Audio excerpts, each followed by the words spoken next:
Q and Review, celebrating 40 years of audio production, welcomes you to this week's edition of the Glasgow Times Sports Podcast, recorded from our studio in the Bishopbriggs Media Centre and by our volunteers working from home.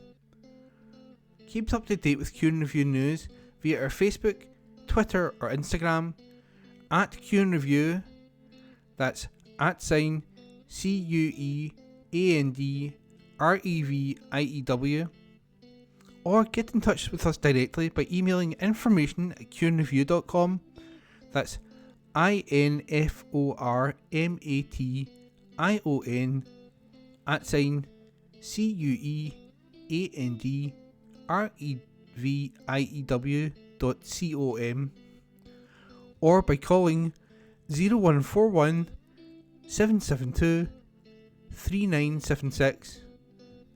Please like and share our podcast and give us constructive feedback.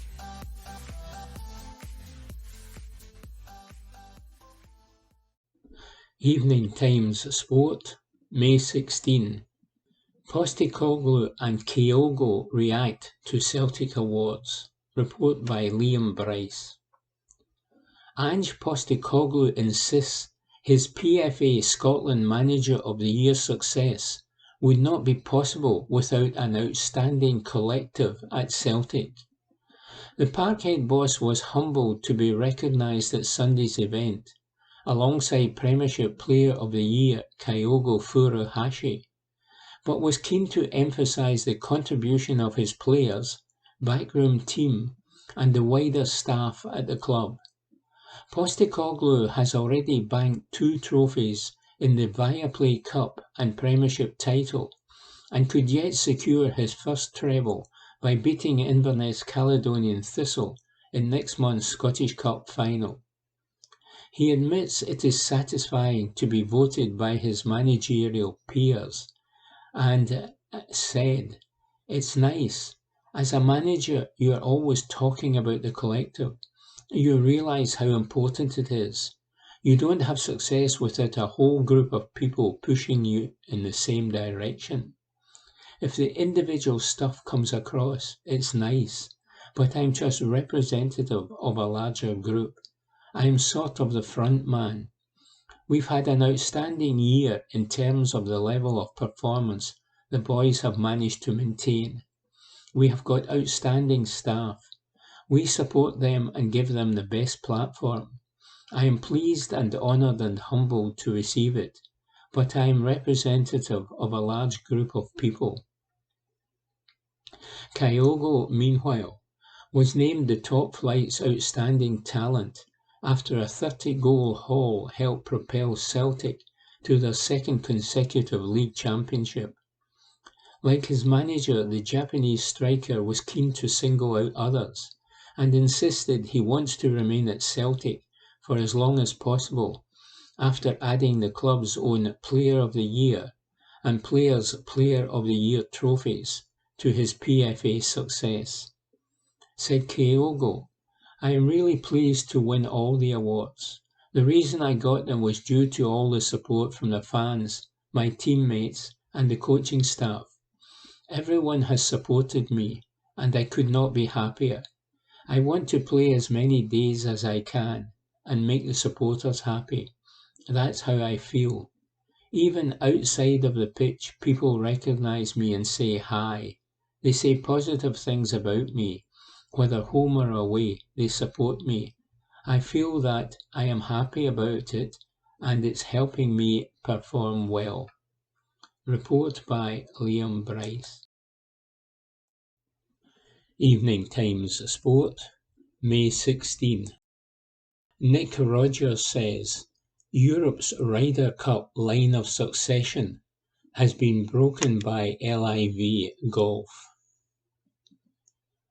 Did you know there's such a thing as World Password Day? No? Well, I don't blame you. Let's face it, it's hard enough trying to keep track of all those infernal passwords you need just to muddle through your daily existence, let alone remember that there's an actual day set aside to celebrate the blooming things. The reason I bring this up is that I went to log in to my online accreditation form for the Open Championship yesterday and swiftly realised that, yes, you've guessed it, I'd forgotten my ruddy password. As a muttering, harumphing consequence, I was faced with the usual ignominy of selecting that sneering little option that says, "Forgotten your password," and trudging back to my email inbox to click on a reset link before cobbling together yet another unmemorable accumulation of letters, numbers, symbols, and jumbled capitalizations that looks more like some ancient hieroglyphics on the walls of a fusty catacomb. There was a time when passwords were the reserve of Ali Baba, speakeasy owners, or spies. Now, in this world of raging identity theft, you just about need to input one before you have your morning shave, in case somebody steals your reflection from the mirror. What a palaver. But let's crack on before I forget my latest password, sparked by the kind of glut of resignations you'd get during an SNP meltdown. There's been an awful lot of chatter recently about Europe's future Ryder Cup captaincy plans being plunged into chaos.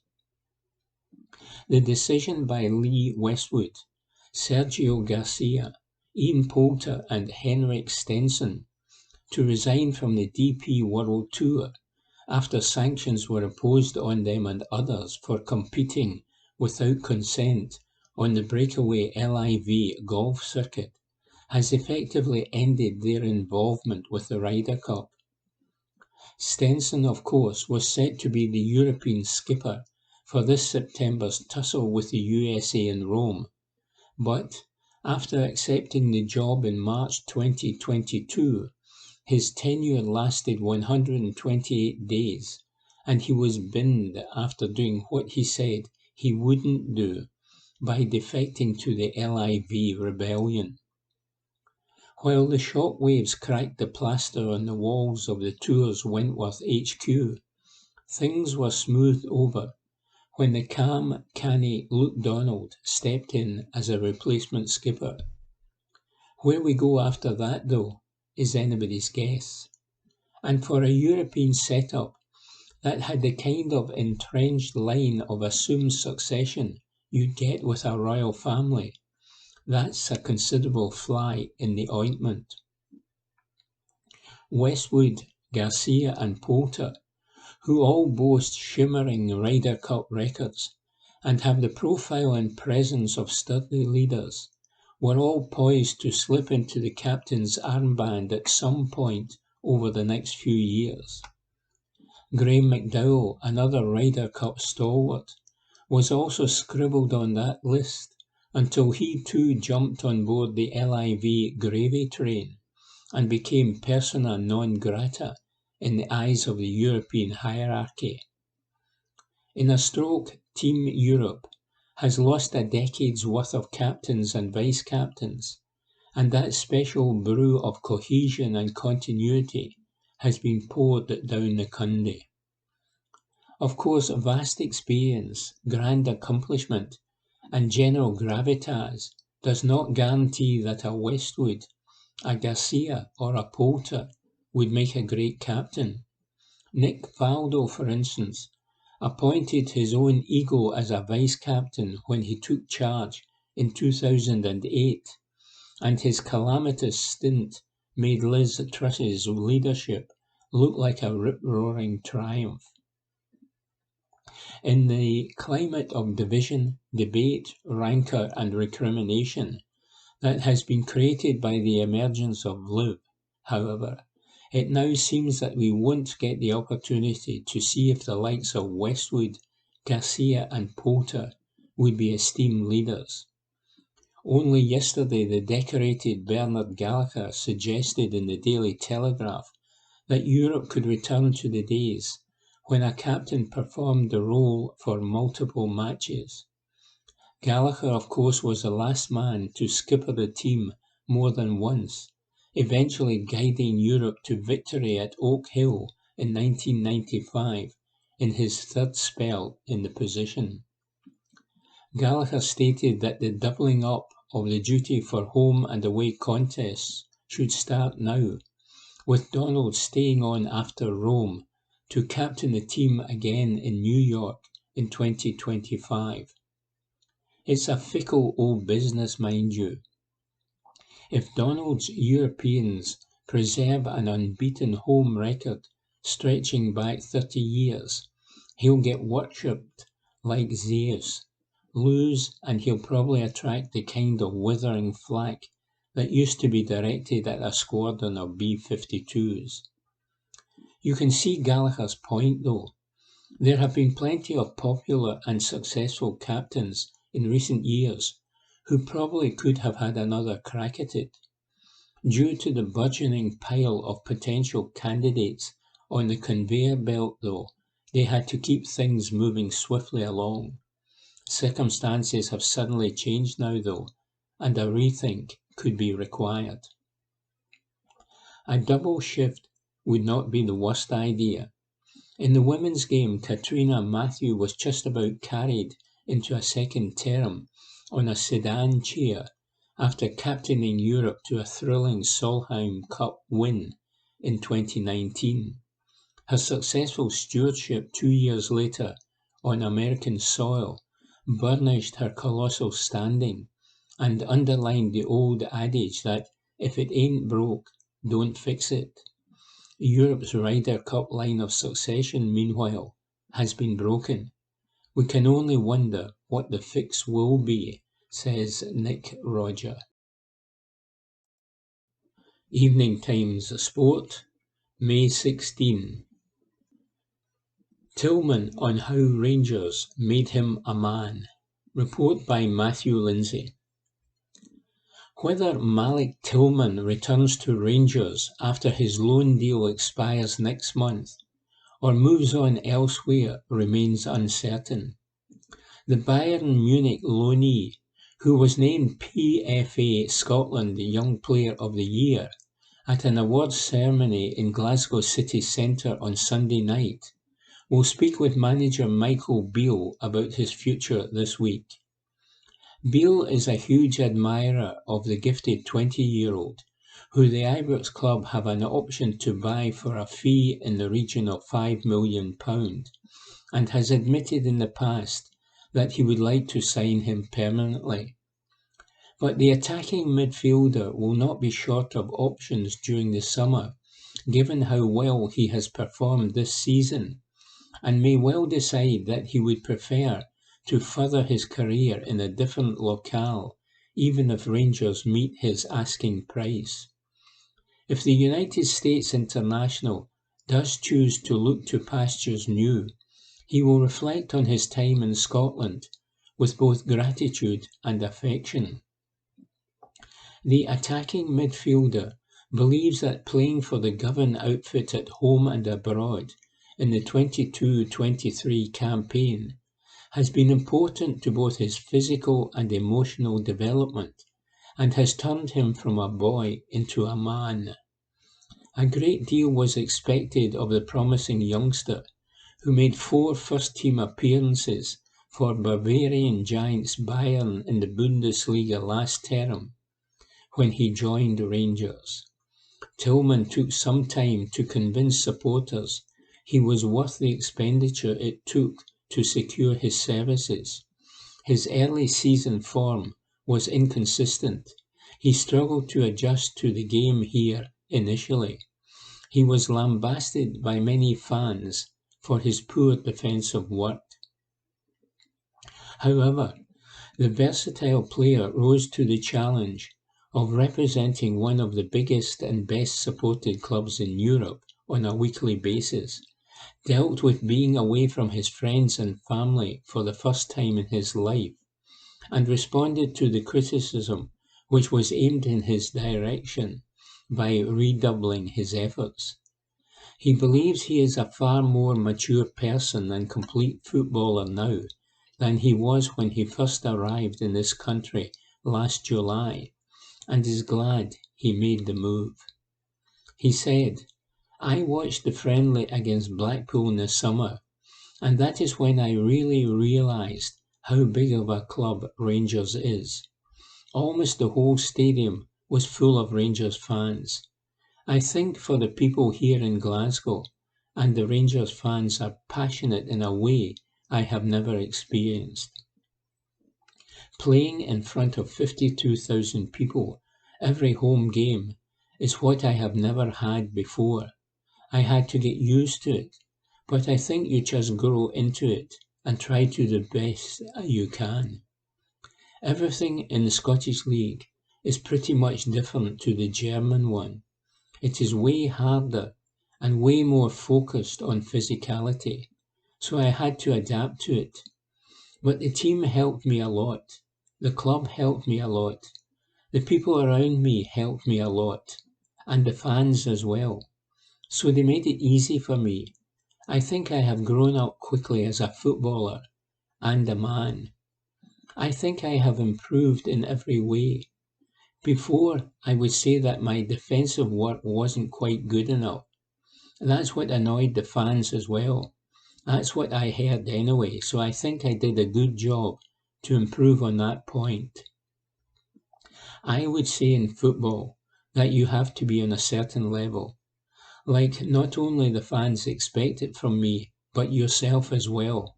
That's what I did. You just want to give your best every time you play and train, and just be better every game. If you come from Bayern, obviously they are one of the biggest clubs in the world. You have to show it to other guys that you can do something and that you can play football. That is what I tried. Life off-field has been every bit as challenging for him. Tillman had never lived away from home for any length of time, and he confessed that doing so had been a struggle at first. But he is appreciative of the help he received from his fellow players and supporters. And he said, "Being away from your friends and family can make you feel a bit sad sometimes because you can't be around them. But my mum came over sometimes, and that was really good for me. Glasgow is a really nice city, and the people here are nice. All of my teammates were quite nice. I can't really complain at all. But I would say I had the best relationship with Rabbi Matondo. He told me to come back when I left to do my rehab in Germany. I'm going to see them all again this week, see what they're saying. If I leave, I'm going to miss all of those guys, that's for sure." Tillman, who revealed that Bayern have monitored his progress in the past 10 months and have been pleased with the strides forward he has made, admitted that being voted Young Player of the Year by his fellow professionals has capped a satisfying campaign for him on a personal level. He said, "At the beginning of the season, their direct contact with me was more than it is now. But my agent spoke to them a lot and they watched many games. They see what I have improved and they are quite happy. I was extremely happy myself to get the Young Player Award. I'm proud of myself.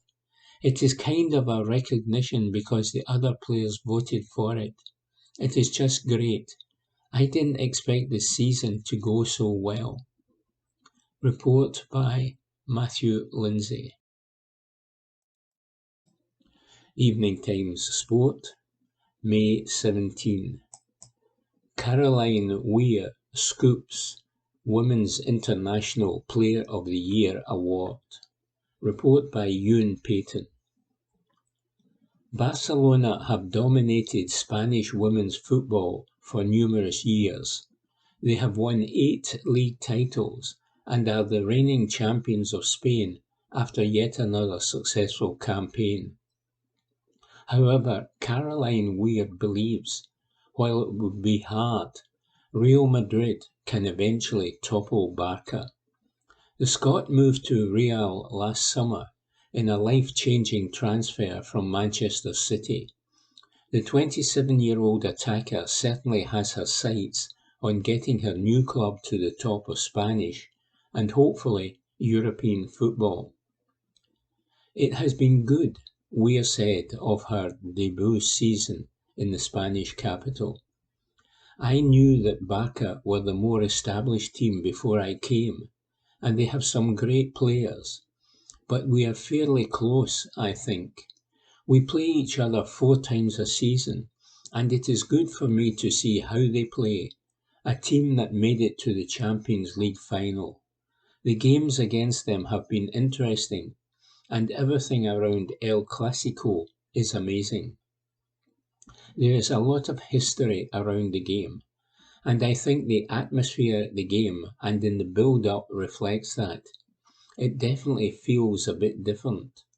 On the day itself, there is something in the air when Madrid and Barca play. I am not Spanish, obviously, so I think it removes a bit of the emotion for me, which I think can be a good thing, as it means my focus is all on the football. It helps to manage emotions within the game, but I have definitely learned so much, and being part of a different playing culture from the WSL has given me another perspective. I think the biggest thing has been the people and how passionate they are about their football. That isn't just the players, it is everyone at the club who is connected in any way. I think it is a little bit more reserved in the UK. Here, you always know what people are thinking and feeling. I think that has actually brought me out a bit and helped me to be a bit more outward with my emotions. Before I made the move last summer, everyone I spoke to who had gone to play abroad all said very similar things. That it would be very difficult at first, but that it is also incredibly worth it, and I think they are right. I think I have learned as much about football as I have about myself as a person. I had to grow up a bit more and experience new things, and there were a few really tough situations when I first came over. Adapting to a new culture is notoriously difficult, whether it be British players heading abroad or foreign players coming to these shores. But Weir insists, despite challenging beginnings on her Spanish adventure, it's all paid off now. And she added, "This is the kind of challenge that I wanted, and this has been the kind of season that I wanted. I have worked very hard, and in terms of making an impact in games and in big games, I feel that I have done that, so I am happy. It has been very different. It is similar in lots of ways, obviously, in terms of the day-to-day training, and then most afternoons are free, so the schedule is very similar to what I was used to. I live with my boyfriend Josh and my dog Sky, and although I find it incredibly boring to talk about the weather, it definitely does lend itself to a different kind of lifestyle than being in Manchester. The pace of life is a bit different, and we are outside a lot. I have not seen a whole lot of the city because I have been working so hard, but we are very lucky to live near a beautiful park, and there are lots of nice cafes and restaurants around where we can stop and have a coffee while we are out walking the dog. It has been a tough season because there has been so many games, and when I have been off, a lot of time has been spent recovering or focusing on what has been coming up. But I have definitely felt that the pace of life has been a bit slower. I have enjoyed it. The people have been very welcoming and friendly. Weir is looking forward to Scotland's Nations League campaign, where they will come up against England, Belgium and the Netherlands. And she insists there is no more looking back on what could have been with the country's failure to qualify for the World Cup. She said, "I am bored talking about not making it. We need to move on now and focus on the Nations League and the Euros. A lot of my friends are in the World Cup, so I will support from a distance. I think it is set to be the best tournament so far in the women's game. I am buzzing, to be honest. I think it's great. Bring it on. I want to play the best. Of course it is tough, but for me it is what we need, to go and play against the very best. I think we are on the right path. We have brought some young players into the squad, and it does take time, but we are getting there.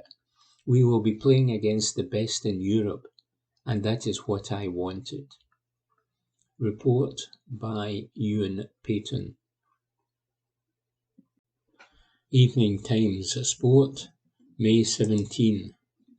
Joe Aribo Rangers transfer return suggested. Report by Ewan Payton. Joe Aribo could reunite with Rangers this summer, but a significantly cut price would be essential for the move to happen, insists John Hartson.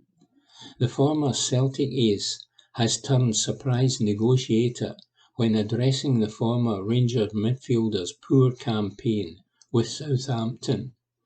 The 26-year-old left Ibrox last summer for the lights of the Premier League, with Saints paying up to £10 million for the Nigeria international. However, the attacking midfielder's move soon turned sour as he struggled for game time after Ralph Hasenhüttl's departure. He barely featured at all under Nathan Jones and has managed just 26 outings all season, with the majority of those coming from the bench. He scored 2 goals along the way at Saints as they were relegated to the Championship, and Hartson reckons Rangers would have him back in a heartbeat if a deal became possible. Hartson told Go Radio's football show the fee would have to come down. It won't be £10 million. It would have to be at least a third of that. I'd take him back in a heartbeat if the opportunity was there, but how would it work financially? Southampton will want some of the fee back if he's out of the picture. Meanwhile, Michael Beale will want to build his own team. And if they sign Malik Tillman, if he became available, I'd take him. He knows the club and did well, so why not? But it will depend on wages and fees. Report by Ewan Payton. Evening Times Sport, May 17. Former Rangers star helps out Inverness. Report by Ewan Payton. Billy Dodd's Scottish Cup prayers have been answered as Inverness aim to up their preparations ahead of their showpiece showdown with Celtic. Inverness will take on Ange Postecoglou's side on Saturday, June 3 at Hampden to fight it out for the final silverware of the campaign. However, having not qualified for the Premiership playoffs, Caley Thistle suffered a blow in their bid to win the Cup, as it was confirmed that they would go 4.5 weeks without a competitive game. However, they have at least managed to find some opposition to help them prepare and maintain the players' fitness levels, and they will take on Dungannon Swifts this Saturday. Boss Dean Shields will help out Caley Thistle, with plenty still on the line for the Northern Irish Premiership strugglers as well. Dungannon finished second from the bottom of their league. They are preparing for a 2-leg playoff with Warren Point as they bid to stay in the top flight.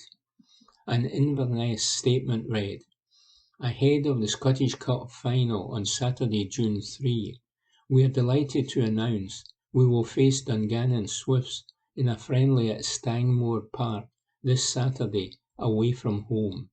Admission for the game will be £5 per person for anyone wishing to attend the match. We will have the usual social media coverage of the game on the official ICTFC social media feeds and website." Billy Dodds said recently, "We will be taking some time off. We've a month to go, and we've had a challenging season. So we have got to peak again. Then we will be starting to get back to work in a week's time. We will turn the legs, try to get a couple of games, and prepare for the final correctly. Report by Ewan Payton. Evening Times Sport, May 17. Viaplay Cup Group Stage Draw Date Revealed. Report by Ewan Payton. The schedule for next season's Viaplay Cup has now been revealed. The date for the group stage draw of the competition has been announced by the SPFL and will take place on Thursday, June 8 at 1 p.m, with main sponsors Viaplay broadcasting it. Further details will be announced before the draw, but here are the dates in the calendar for the various stages of the 2023-24 tournament. Group stage. Weekend of July 15-16 for match 1.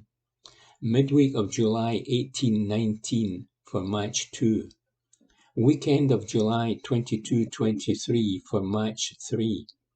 Midweek of July 25-26 for match 4. And weekend of July 29-30 for match 5. The second round will be on weekend of August 19-20. The quarter-finals midweek of September 26-28, semi-finals weekend of November 4-5, and the final on Sunday, December 17. The current holders of the Viaplay Cup are Celtic, with Ange Postecoglou's side defeating Rangers 2-1 in this year's final back in February. Report by Ewan Payton. Evening Times Sport, May 18. Rangers transfer update. Report by Ewan Payton. Rangers discussions with prospective signings this summer are progressing well, and that's the message from the club's new CEO James Bisgrove, who hinted that announcements could be made soon. Michael Beale has made no secret of the immense amount of changes to his first-team squad needed at Ibrox this pre-season.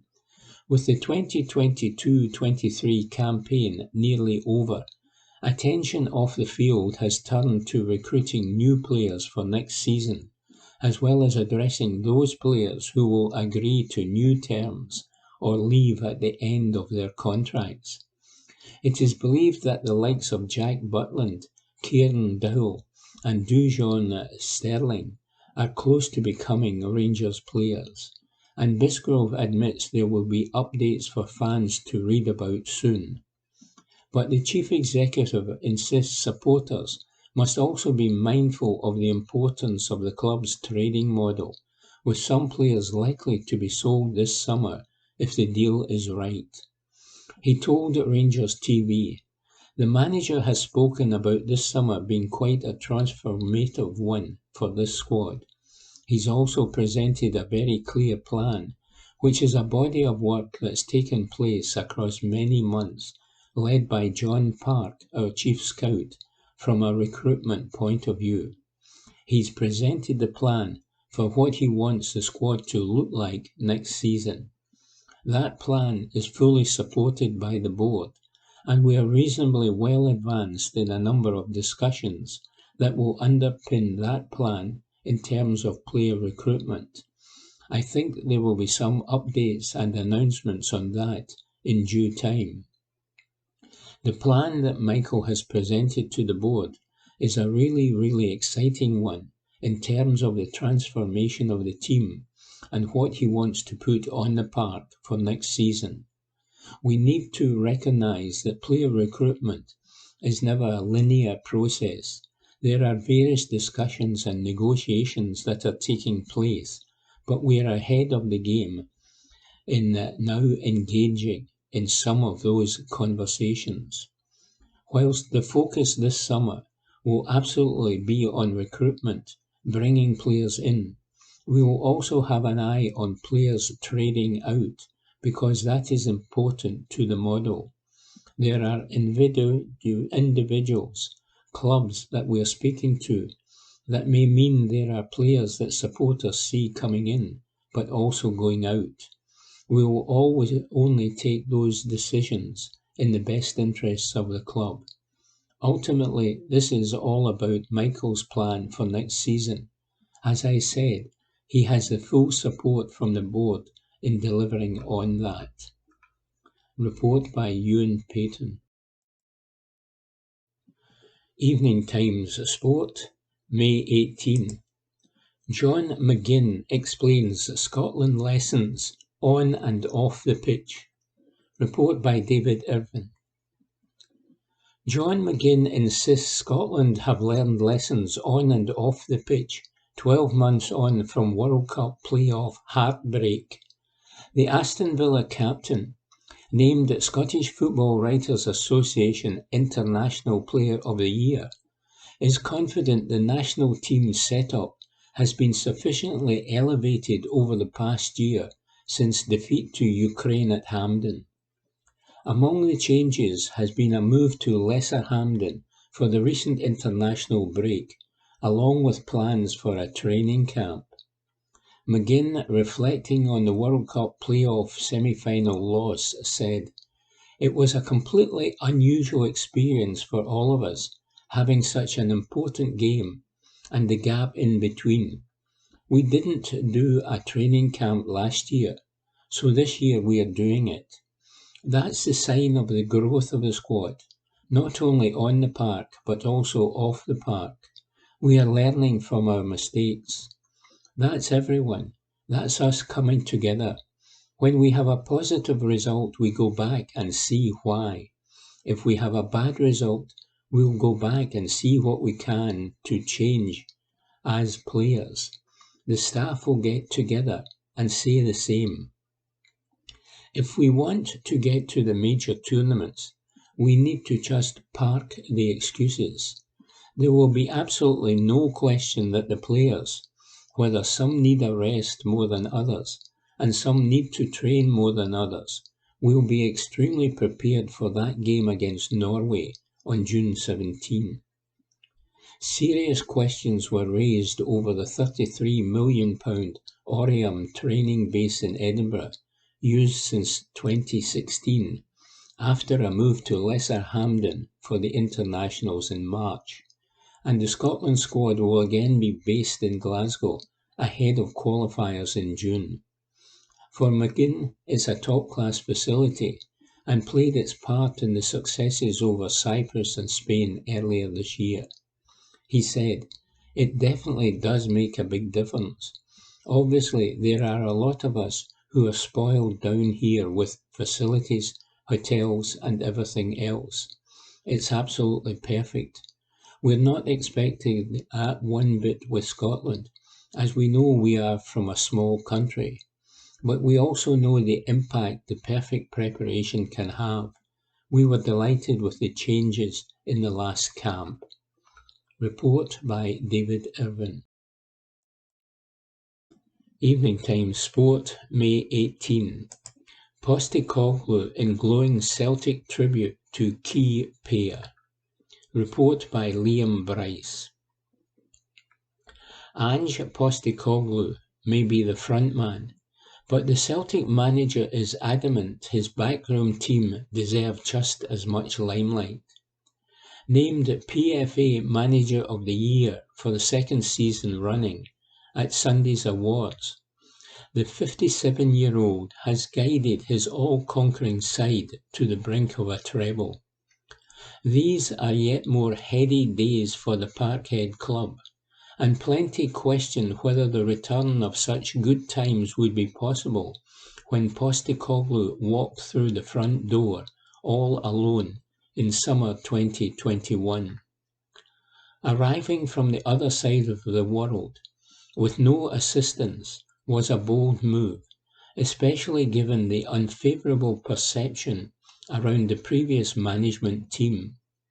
The likes of John Kennedy and Gavin Strachan had taken more than their fair share of flack for the previous season's failures, but the new manager set his stall out early in retaining their services. Fast forward almost 2 years, and he continues to credit them as being integral to his success. Said POSTECOGLOU, "They have been outstanding. I know I'm the front man, and the manager is the one who gets the recognition. But these things are really a recognition for the whole group. I have an outstanding staff here. The football department is led by John Kennedy, who is just an outstanding person and coach and leader. There is also the rest of the different departments, the analysts, the sports science and medical staff. They have all played their roles. We have the best people involved at all levels. I've got a tremendous group around me. It's not all about the players. They have been outstanding, but I'd think they would be the first ones to say it's not just about them. It's about everyone behind the scenes as well, at all levels. They help them to perform to the levels they have this season and share in the rewards." POSTECOGLOU was not oblivious to the scrutiny Kennedy and Strachan had found themselves under, as what once felt like an inevitable march to 10 in a row disintegrated spectacularly. Moving from Yokohama F. Marinos, the new man in charge revealed he did have the option to bring in his own people. In some ways that would have been easier, providing that disgruntled element of the Celtic support the clean slate they were calling for. But POSTECOGLOU chose to look beyond a painful season, which increasingly looks like an outlier as time passes and more trophies are acquired. Kennedy, in particular, had been part of an unprecedented era of success, present for each one of Celtic's 4 consecutive trebles, and you never heard players speaking anything other than highly of him. POSTECOGLOU's gut told him they were worth keeping around, and that instinct has not let him down so far. He said, "They are outstanding people. I arrived here myself, and I had the option of bringing people in. But when I looked at it, I know they had a difficult year, but the backdrop was 9 outstanding years before then. John Kennedy was part of most of them. My feeling was they were outstanding coaches, and I wanted them to be part of it. They had a difficult year, but the way I saw it was that they had a huge motivation to sort of put it to bed and be successful at this football club. It's a great credit to them. They are outstanding at their work and a credit to the football club." One notable addition, however, has been Harry Kewell. POSTECOGLOU's transfer business has featured the addition of several young wingers in Jota, Lil Abada, Dejan Maeda and Shade Haksabanovic. Who better to guide than Kewell? Abada has specifically credited extra sessions with the former Liverpool and Leeds attacker as making a real difference to his game. But that learning process is a two-way street, it seems. Kewell has had several managerial spells in the lower reaches of English football, including Notts County, Oldham, Barnet and Crawley Town. But POSTECOGLOU feels he is growing into the role at a club of Celtic stature. He said, "Harry has been good. He's come in and he's been willing to learn and develop within our structure. We had outstanding coaches in the group already who helped him initially, and he's found his feet and has contributed a lot as well. He's been brilliant with the lads in terms of their individual development, but he's also played a part in coaching the team. He's really enjoying it as well." Report by Liam Bryce. Evening Times Sport, May 19. Callum McGregor bats away Rangers' dominant team claim. Report by Liam Bryce. Callum McGregor has shrugged off proclamations from Ibrox that Rangers have a master plan in place to oust Celtic as Scotland's dominant force within 2 years.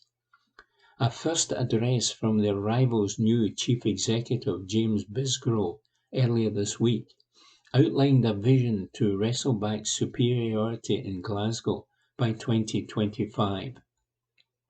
McGregor led Celtic to a second consecutive Premiership title earlier this month, their 11th in 12 years, and the Parkhead side are on course to complete a clean sweep of domestic trophies as June's Scottish Cup final against Inverness Caledonian Thistle moves into view.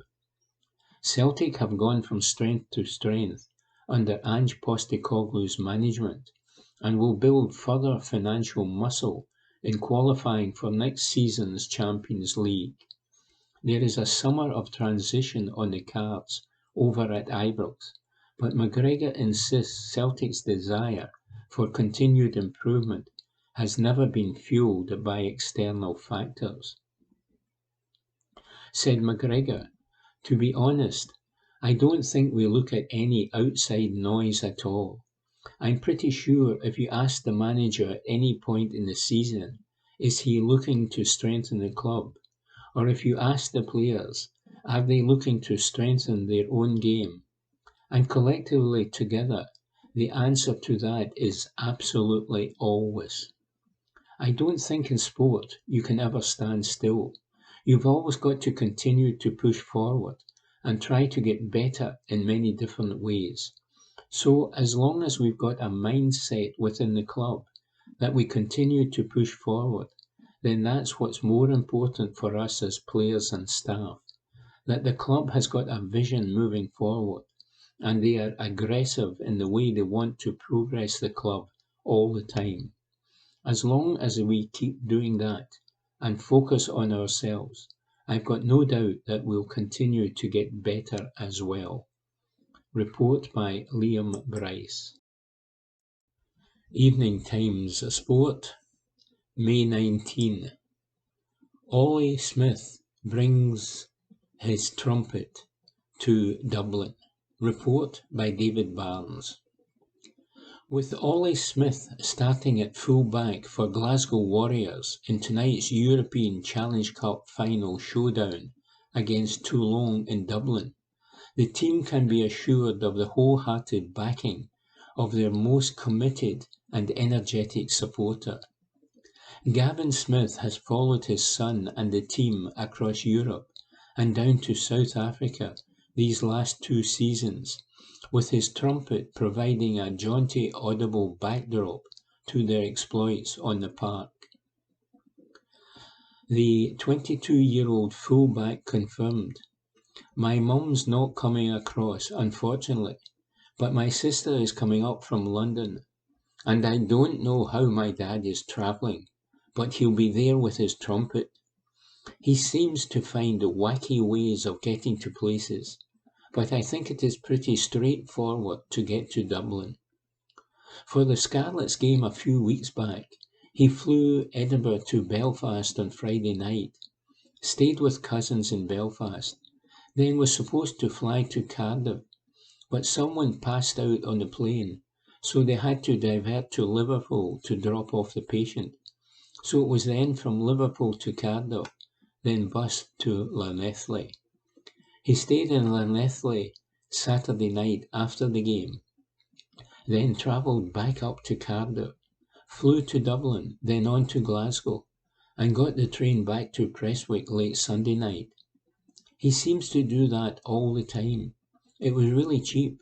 I think he said the flight via Dublin was only £30. When we went to Argentina with Scotland last summer, he booked the flights the previous September just in case, and was able to cancel if I didn't make it. And when we went to South Africa to play Stormers and Bulls last April, he booked these flights a year in advance. In case there is any danger of his old man being unfairly characterised as a skinflint, Smith points out that Gavin chooses not to take up the free family tickets he can access for Scotstoun and pays his own way in instead. He recalled, before the start of last season, he was telling me about season tickets, and I said I could get him in for free, but he said the atmosphere was better in the East Stand. Then I heard him play the trumpet and realised what he was up to. He's been doing the trumpet thing since I played for Scotland under-20s at the Junior World Cup in Argentina in 2019. We were playing the All Blacks when I heard this trumpet and thought, that's got to be him. So I looked over and there he was, standing up, playing his heart out. But he's taken it to the next level at Glasgow. He's got these giant laminated sheets that the person behind him holds up with the song lyrics he's made up on them. They sit in our dining room at home during the week, and then he checks who's playing because he's got a song for different players. Among the favourites are the Beatles classic Hey Jude, adapted to Hugh Jones, and the Z-Cars theme for Liverpudlian Johnny Matthews, because that's the music which the Hookers' beloved Everton run out to at Goodison Park. Smith added, Dad was really gutted because none of our games landed on anyone's birthday. But then the Bulls match got rescheduled to be on George Turner's birthday, and he was able to play Happy Birthday to You. Matt Fagerson somehow did not know it was my dad until last week. Some of the boys maybe joke about it and take the mickey, but I don't mind. It's nice that he comes to the games and enjoys it.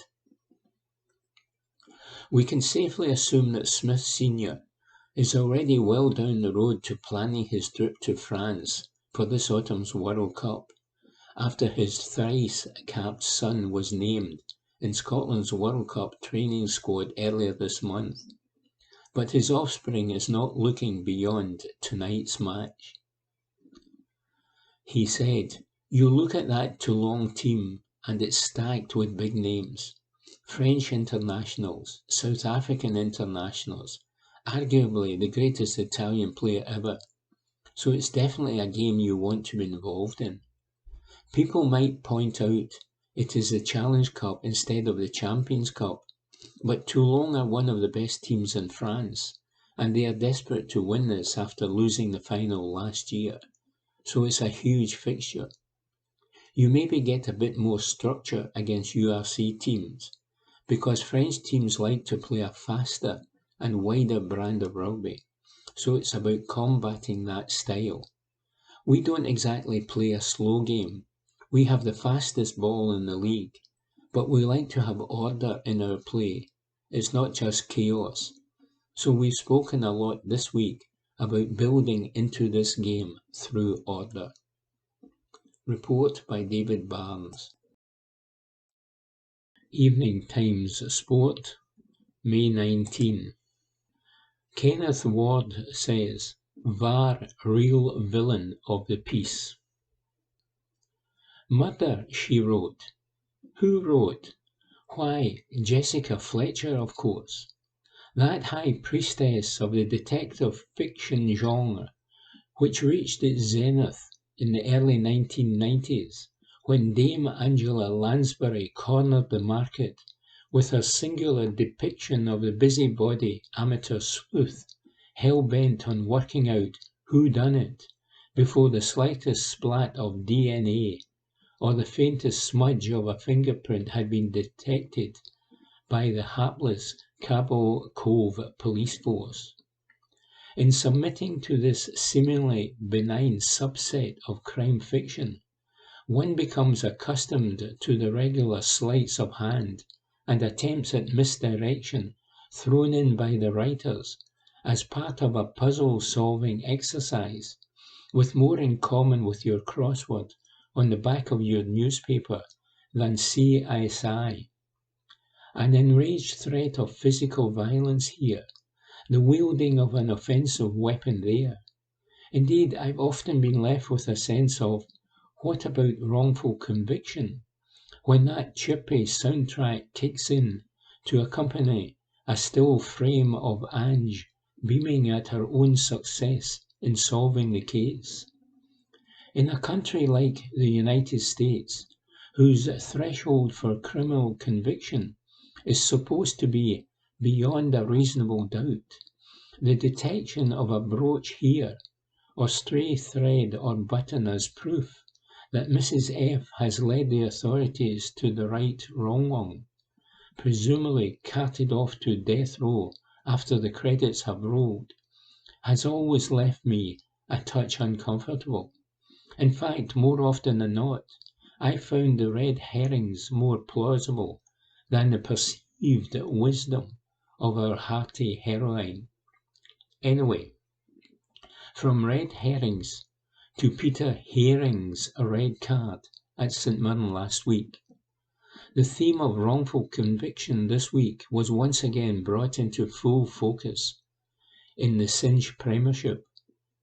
Luckily, our top flight does offer a fairly speedy appeals process, and Herring wasn't left languishing in the county jail for too long after his ordering off. A foul barely meriting a yellow card was somehow deemed worthy of a red in the heat of the moment by referee David Dickinson. No, not that other bespectacled daytime TV relic known for catching a bargain rather than killers. The man in the middle's real Bobby Dazzler on this occasion was a prized item, however. In real time, the challenge from Austrian midfielder Herring looked like a foul. Woefully, with another viewing, you could take into account the charge towards the St Mirren man, and the fact that he was halting a counter-attack by the home side, and conclude that a yellow card was merited. Dickinson, meanwhile, hammered his gable and dished out his punishment of a straight red card.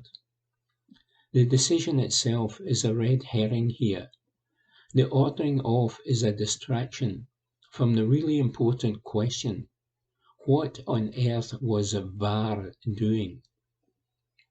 In detective fiction, red herrings work because in most cases they are just as plausible as the creative conclusions the writers of this fiction reach.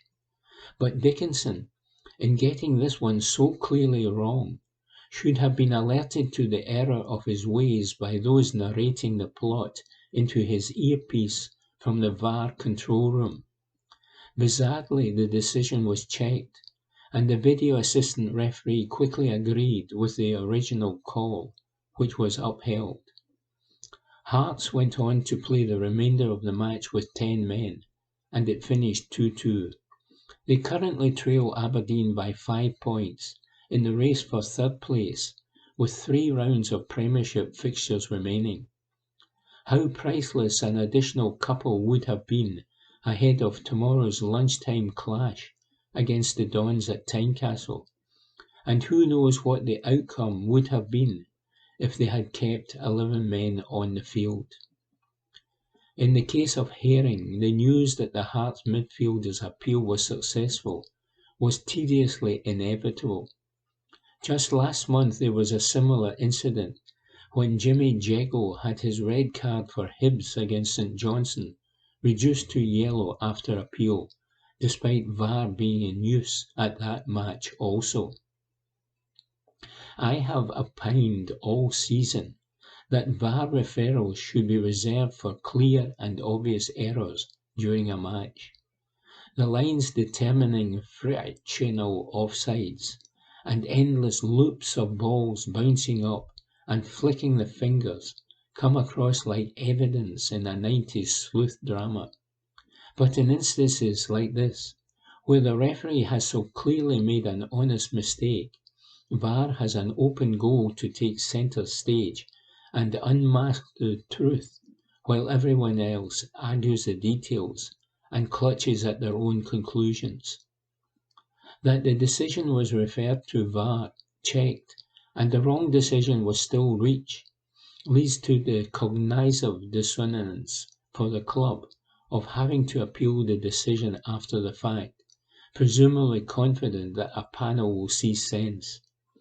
This was a chance for VAR to justify its existence in Scottish football, something the seemingly endless referrals appeared to demonstrate a thirst for from officials on a weekly basis, and they blew it. Forget the red herring of the herring red card. It's patently clear who the real villain of the piece is, says Kenneth Ward. Evening Times Sport, May 22. Rugby. Jones unable to say what went wrong in Glasgow's disappointment. Report by David Barnes. Toulon rolled Glasgow Warriors over and tickled their soft underbelly last Friday night, and beaten centre Hugh Jones admitted that he and his team could not really put their finger on why they saved their worst performance of the season to the last. "We are massively disappointed," Jones said, looking back on his side's 43-19 Challenge Cup final defeat to Toulon at the Aviva Stadium in Dublin. "We were not good enough. We made way too many errors.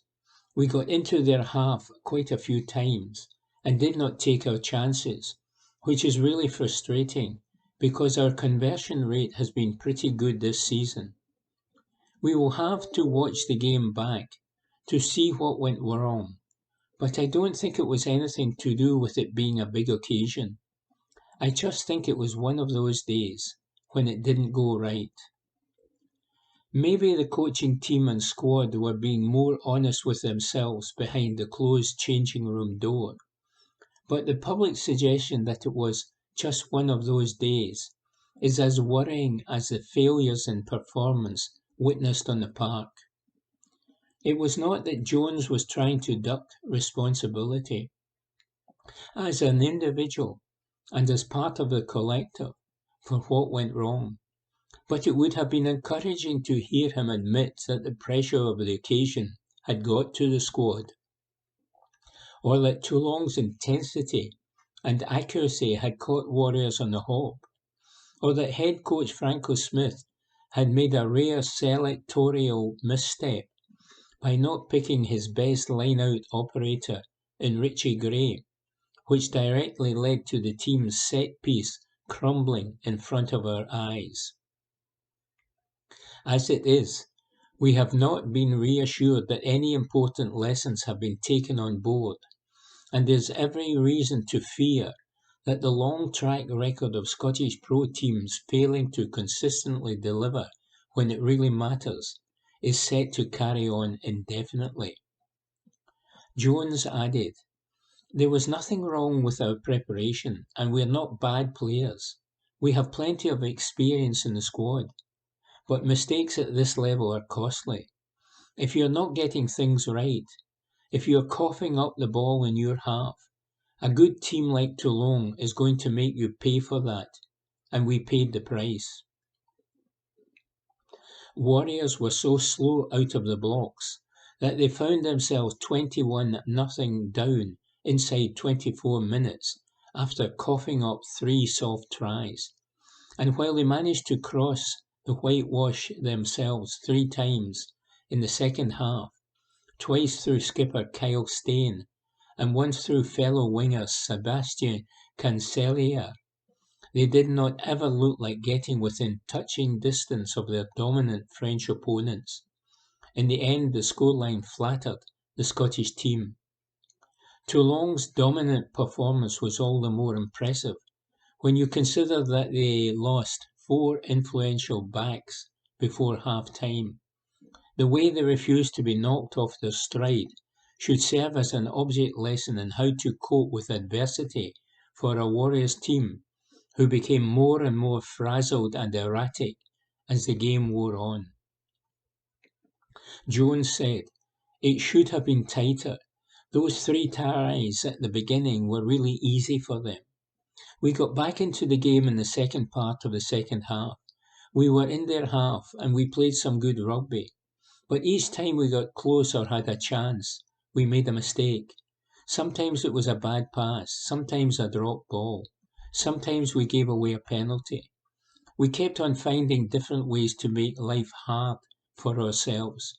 You name it, we did it, and it was really frustrating. In a final, you have to be switched on, you have to be perfect. We were pretty sloppy, and you can't do that against any team in any game. With Warriors having also lost their URC playoff quarter-final at home to Munster a fortnight ago, a promising first season under head coach Smith has ended in deep disappointment. They can take some comfort from having qualified for next season's Champions Cup, the top tier of European competition, but they had hoped to pick up their first piece of meaningful silverware since winning the old Pro 12 in 2015. At least Jones and his fellow Scotland squad members on the Warriors payroll will not have to endure a long summer stewing over what went wrong. They will be back in training in 2 weeks to start preparing for this autumn's World Cup. And Jones added, the rest of the squad will be in training in a week's time, while we will be given a break until 5th of June. It is a quick turnaround, and I don't think we will be over it by then, but it will be good to get back to work and knuckle down for a summer of training. Report by David Barnes. Evening Times Sport, May 22. Beale provides injury update. Report by Aidan Smith. Michael Beale has provided a Rangers injury update on Nico Raskin after the midfielder limped out of yesterday's Premiership clash against Hibs. The Belgian youngster was forced off after 53 minutes and replaced by Scott Arfield. But Beale explained, it was just a knee-to-knee. It gave him a knock and it jolted him, but we think he will be okay. It was a sore one, and we didn't want to risk it. We have 2 more games to go, and it doesn't seem like players are coming back from anywhere. This gives us an opportunity to 1 or 2 younger ones, and it is nice to see that. They have worked hard in the B team all year to get an opportunity, and in the next 2 games I am sure there will be more opportunities for them. On Connor Goldson, Beale added, I think Connor will be out for about 10 weeks. It is a foot problem, a real strange one. He landed on it last week in the game, and he wanted to continue the last 3 or 4 minutes, and he did. He is in a boot at the moment, and we're going to see a specialist. That is his season over. He will return back to being on the pitch working after 6 weeks, and it might take him 4 weeks after that to be ready to play. Hopefully by the start of next season, he is back. Report by Aidan Smith. Evening Times Sport, May 21. Lauren Davidson goal gives title glory to Glasgow City. Lauren Davidson's added time strike gave Glasgow City a 1-0 win over Rangers at Ibrox to clinch the WSPL 1 title in the most dramatic fashion. Glasgow City, Rangers and Celtic could all have won the championship going into the final weekend of the season. On a tension-filled last day shootout, it looked like Celtic were going to emerge champions as they took a 2-0 lead over Hearts at Parkhead through goals from Caitlin Hayes and Natasha Flint. Rangers and Glasgow City were playing out a nerve-jangling stalemate in Govan until the second of 4 added minutes when Davidson squeezed the ball in from 6 yards to snatch the title from Celtic Park, and there was time for Glasgow City keeper Lee Gibson to make a crucial save to keep the light blues out. Glasgow City finished the season on 83 points, with Celtic on 81 and Rangers 78, with the two top spots also securing a place in the Champions League. A delighted Davidson said, "I'm speechless. Everyone outside of our changing room doubted us today, but we know the quality we have. We never gave up. I'm so proud of them. We got so many opportunities to kill off the league, but we literally left it to the last minute. Everyone in that dressing room is like a second family, and I couldn't be more happy. When it matters, we put the work in. We fought for each other, and we're now league champions." Glasgow City manager Leanne Ross, after claiming her first title as boss, said, "It was an absolute roller coaster today, but all credit to the players. They massively stuck to the game plan and gave it everything they had, and I'm so proud of them for getting over the line in the last minute. The girls stuck together and they still believed. They deserve to go up and lift that trophy today. We had that steely focus, and I'm just delighted we got those 3 points to secure the title. I'm so pleased for the players. They've done all the hard work." Evening Times Sport, May 22. Hibs manager hits out at referee's call in Rangers loss. Report by Matthew Lindsay. Lee Johnson, the Hibernian manager, has hit out at the refereeing decision that allowed Rangers to open the scoring in their 3-1 Singe Premiership win yesterday at Easter Road. The Englishman was unhappy that Alan Muir awarded the visitors a free kick after Todd Cantwell had gone to ground just outside the host area following a challenge by CJ Egan Riley.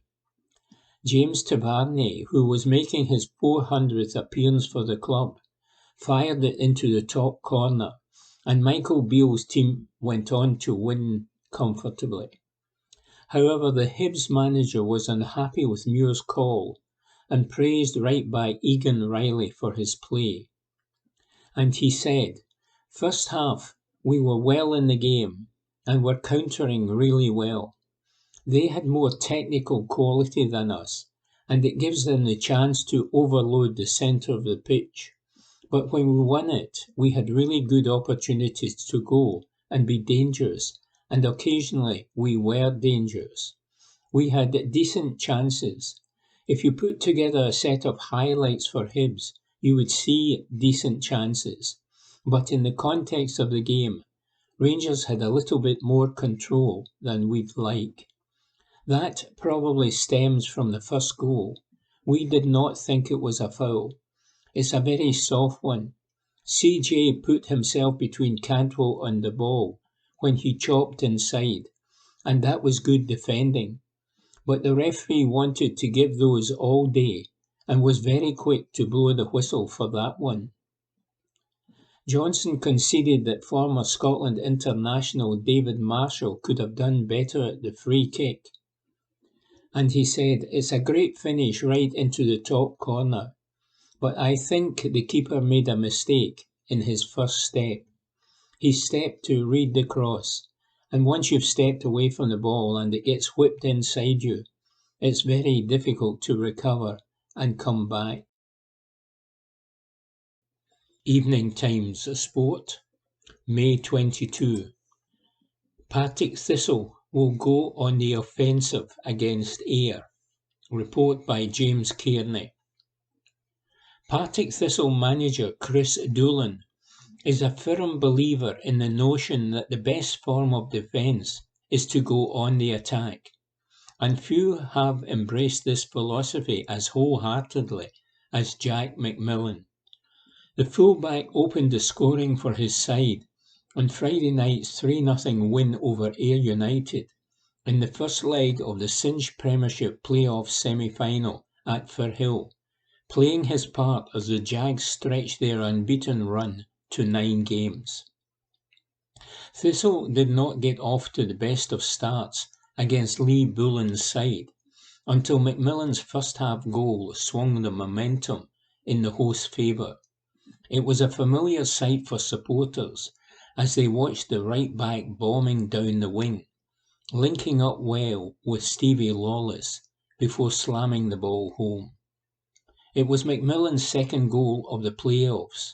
He also scored in the previous round against Queen's Park, and with Thistle building up a head of steam just when it mattered most, the 25-year-old insists this is no time to put on the handbrake. Said McMillan, "I've been doing those runs all season.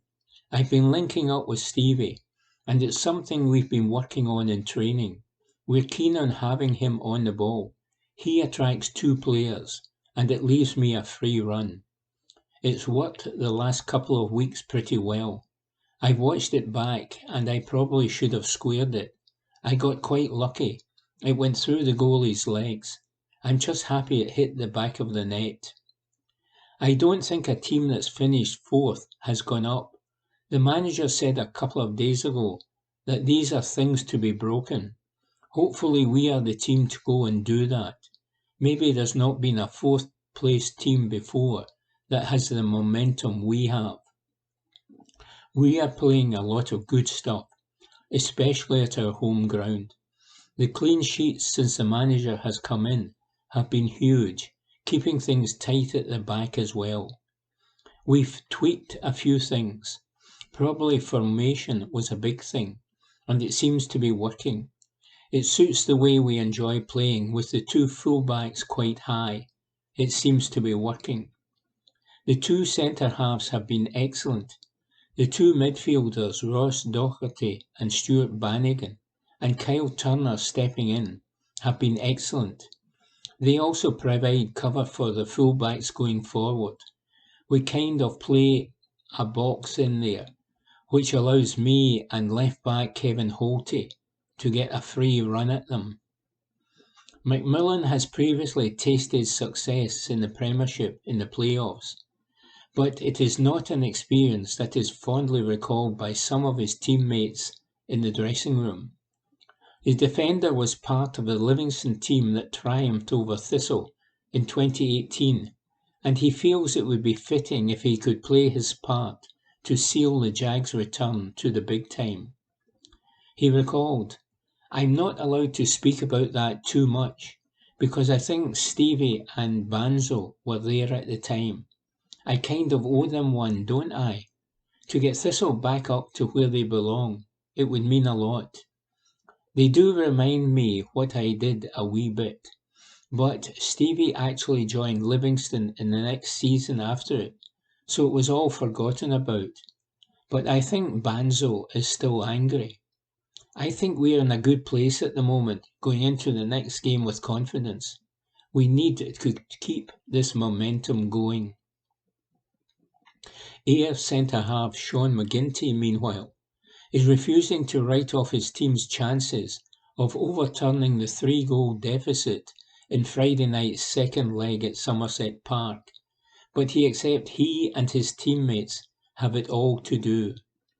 The 29-year-old takes inspiration from watching Sheffield Wednesday's remarkable comeback from 4 goals down against Peterborough in the League One playoff semi-finals down south earlier last week, and believes that contest showed that in this funny old game, anything is possible.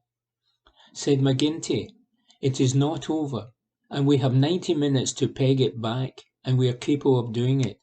It is a mountain to climb, and we know that. It's 3-0, but we have seen it in the past when we have beaten teams 4 and 5-0 at home, so it is doable. It is up to us to put it behind us, train well, and go out next Friday to put this right. I watched Sheffield Wednesday last Thursday, and they were 4-0 down and won it. When Wednesday scored 2 goals early, then it can change it. If we get one early, then they might start panicking, and then you could get another, and then it is definitely possible. It is not impossible, And we have seen Partick lose goals in games, including 3 to Queen's Park. We have to go out and make sure we give it 100% from the first minute and try to put it right. Report by James Kearney. Evening Times Sport, May 22. Stuart Kettlewell vows youth will get a chance at Motherwell. Report by Graham McGarry. Stuart Kettlewell might not have been too impressed when questioned on reports of Max Johnson visiting Norwich City's training ground last week, but there's no questioning the admiration the Motherwell manager holds for the Fir Park prospect. That is shared not only among the various scouts who have been monitoring his progress of late, but also in the press boxes, with Johnson named as the Scottish Football Writers Association Young Player of the Year. The wing-back sat out the 1-0 win over Ross County on Saturday through injury, a match that saw Kevin Van Veen score for a 9th match in succession from a stoppage time penalty, a post-war club record. He is the first man to accomplish the feat in the Scottish top flight since Celtic's Mark Viduka 23 years ago. But while Van Veen has been grabbing most of the headlines of late, Johnson has also been a standout performer since he returned to Fir Park from a loan spell at Cove Rangers, with his award recognition of his own performances, as well as Motherwell's willingness to give a young player an extended run in their team. Said Kettlewell, "It's an amazing accolade, and he is thoroughly deserving of it, in my opinion.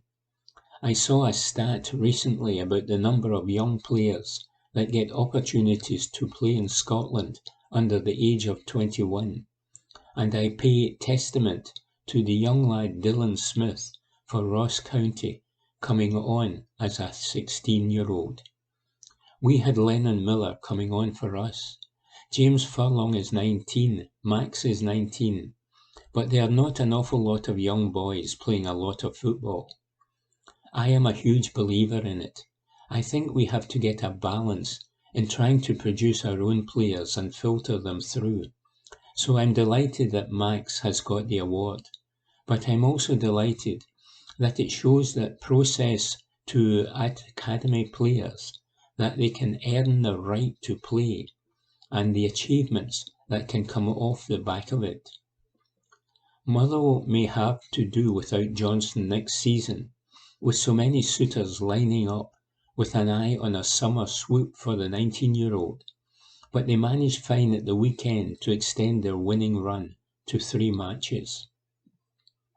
Aside from Van Veen continuing his own scoring streak, the main talking points after the game centred around the intervention of VAR, first in overturning a penalty awarded to County by on-field referee Ewan Anderson, and then in awarding that last-gasp spot kick for the hosts after a Keith Watson handball.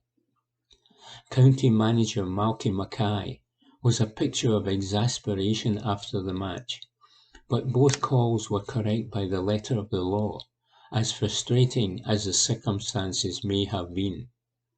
He saved his complaints, though, for the referee and the assembled media, while his message in the dressing room was all about clearing his players' minds for their final 2 critical matches over the next week. County host St Johnstone, who are now safe, on Wednesday night, a fixture they will go without Owura Edwards, who picked up 2 quick-fire bookings at Fir Park after entering the fray as a 77th minute substitute. They then have a final day showdown against Kilmarnock at Rugby Park, and goalkeeper Ross Laidlaw says they must shake off their weekend disappointment quickly if they are going to save their skin. Laidlaw said, "You're raging when you come in, but the manager has said that we need to forget about it and move on. It's one of these things that happen in football. You saw on Saturday that everyone is fighting for the team, and we're doing everything we can to keep County in the Premiership. There are 2 big games to go, and hopefully we can get the points we need to stay up. I don't think we created too much, but we defended well. We put boys on the line when we had to. It's just unfortunate we gave away a penalty near the end, and that's what turned it for us. I saw it ricochet off both their hands, but I couldn't tell whose it hit first. Keith Watson has tried to get tight to John Obika. He's not looking at the ball, and it's just bounced off his arm. There's no intention to try to handball it. The ref deemed it a penalty. We just need to lick our wounds, get on with it and dust ourselves down for Wednesday night, because we've got another big game coming up. Kilmarnock and Dundee United are going to play each other on Wednesday night, so we'll see what happens there. We need to take care of our own business and try to take 3 points at home. We'll hopefully get a good crowd and get a result. Report by Graham McGarry. That concludes this week's edition of the Glasgow Times Sports Podcast. Please remember to subscribe to our channels at Q&Review and to tell your friends about our service.